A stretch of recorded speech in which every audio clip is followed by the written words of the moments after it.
ಪವಿತ್ರ ಜಯರಾಮ್ ಅವರ ಸಾವಿನ ಅಸಲಿ ಸತ್ಯ ಬಿಚ್ಚಿಟ್ಟ ಚಂದ್ರಕಾಂತ್. ಏನಿದು ಕಾರಣ? ಬನ್ನಿ ತಿಳಿಸ್ತೀನಿ. ನೀವಿನ್ನೂ ನಮ್ಮ ಚಾನಲ್ನ ಸಬ್ಸ್ಕ್ರೈಬ್ ಆಗಿಲ್ಲ ಅಂದರೆ ದಯವಿಟ್ಟು ಸಬ್ಸ್ಕ್ರೈಬ್ ಮಾಡಿ, ಲೈಕ್ ಮಾಡಿ, ಫಾಲೋ ಮಾಡಿ ಹಾಗೂ ಶೇರ್ ಮಾಡಿ. ಹೊಸ ವಿಡಿಯೋಗಳ ನೋಟಿಫಿಕೇಷನ್ಗಾಗಿ ಬೆಲ್ ಬಟನ್ ಮೇಲೆ ಕ್ಲಿಕ್ ಮಾಡಿ. ಪವಿತ್ರ ಜಯರಾಮ್ ಅವರು ನಿಧನರಾದ ನಂತರ ಮಂಡ್ಯದಲ್ಲಿ ಅವರ ಅಂತ್ಯಕ್ರಿಯೆ ಮಾಡಲಾಗಿದೆ. ಅವರು ಇಷ್ಟು ಬೇಗ ನಿಧನರಾದ ಕಾರಣ ಅವರ ಊರಿನ ಎಲ್ಲರಿಗೂ ಈ ಬಗ್ಗೆ ಶಾಕ್ ಆಗಿದೆ. ಅವರ ಮಕ್ಕಳು ಸಹ ಸಹಿಸಲಾರದ ದುಃಖದಲ್ಲಿದ್ದಾರೆ.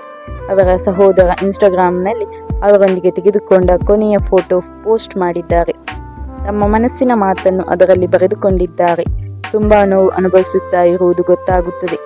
ಈ ಪೋಸ್ಟ್ನಲ್ಲಿ ಅವರು ಏನೆಂದು ಬರೆದುಕೊಂಡಿದ್ದಾರೆ ನೋಡಿ. ಪವಿತ್ರ ಜಯರಾಮ್ ಜೊತೆಗೆ ಕ್ಲಿಕ್ಕಿಸಿಕೊಂಡ ಕೊನೆಯ ಫೋಟೋವನ್ನು ಚಂದ್ರಕಾಂತ್ ಅವರು ತಮ್ಮ ಇನ್ಸ್ಟಾಗ್ರಾಮ್ ಖಾತೆಯಲ್ಲಿ ಹಂಚಿಕೊಂಡಿದ್ದಾರೆ.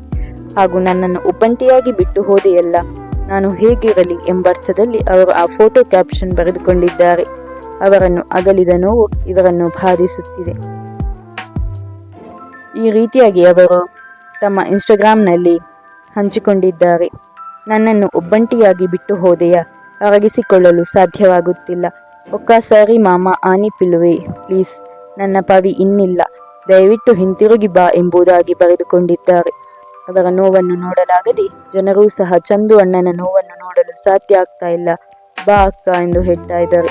ಆಕ್ಸಿಡೆಂಟ್ ಆದ ಸಮಯದಲ್ಲಿ ಅವರು ಕೂಡ ಹೆಂಡತಿಯ ಜೊತೆಗೇ ಇದ್ದರು. ಅವರಿಬ್ಬರು ಒಂದೇ ಕಾರ್ನಲ್ಲಿ ಪ್ರಯಾಣ ಮಾಡುತ್ತಾ ಇದ್ದರು ಎಂಬುದು ತಿಳಿದು ಬಂದಿದೆ. ಹೀಗಿರುವಾಗ ಅವರು ಹೇಳಿದ ಮಾತಿನ ಪ್ರಕಾರ ಪವಿತ್ರ ಅವರು ತೀರಿಕೊಂಡಿರುವುದು ಆಘಾತದಿಂದಲ್ಲ, ಅವರಿಗೆ ಆದ ಆಘಾತದಿಂದ ಅವರು ತೀರಿಕೊಂಡಿದ್ದಾರೆ. ಅವರಿಗೆ ಸ್ಟ್ರೋಕ್ ಆಗಿತ್ತು ಎಂದು ಹೇಳಿದ್ದಾರೆ. ಅವರು ನಾವು ಬೆಂಗಳೂರಿನಿಂದ ಹೈದರಾಬಾದ್ಗೆ ಹೋಗುತ್ತಿದ್ದೆವು. ಅಲ್ಲಿ ಚಿತ್ರೀಕರಣದಲ್ಲಿ ಭಾಗಿಯಾಗಬೇಕಿತ್ತು. ಮಧ್ಯಾಹ್ನ 3 ಗಂಟೆಗೆ ಪ್ರಯಾಣ ಆರಂಭಿಸಿದೆವು. ಬೆಂಗಳೂರಿನಲ್ಲಿ ಭಾರೀ ಮಳೆ ಬಂದ ಕಾರಣ ನಮ್ಮ ಪ್ರಯಾಣ 3 ಗಂಟೆ ವಿಳಂಬವಾಯಿತು. ನಾನು ಮತ್ತೆ ಪವಿ, ಅವಳ ಸೋದರ ಸೊಸೆ ಎಲ್ಲರೂ ಒಟ್ಟಿಗೆ ಪ್ರಯಾಣ ಮಾಡ್ತಾ ಇದ್ದೆವು. ಯಾರಿಗೂ ಹೆಚ್ಚೇನು ಗಾಯಗಳಾಗಲಿ ಪೆಟ್ಟಾಗಲಿ ಆಗಲಿಲ್ಲ. ಸಣ್ಣ ಪುಟ್ಟ ಗಾಯ ಆಗಿದೆ ಅಷ್ಟೇ. ನಾವು ಕಾರಿನಲ್ಲಿ ಆಗ ನಿದ್ರೆ ಮಾಡುತ್ತಾ ಇದ್ದೆವು.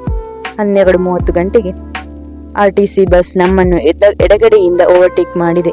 ಆಗ ಕಾರನ್ನು ಡ್ರೈವರ್ ಬಲಕ್ಕೆ ತರಲು ಪ್ರಯತ್ನಿಸಿದಾಗ ಡಿವೈಡರ್ಗೆ ಅದು ತಾಗಿದೆ.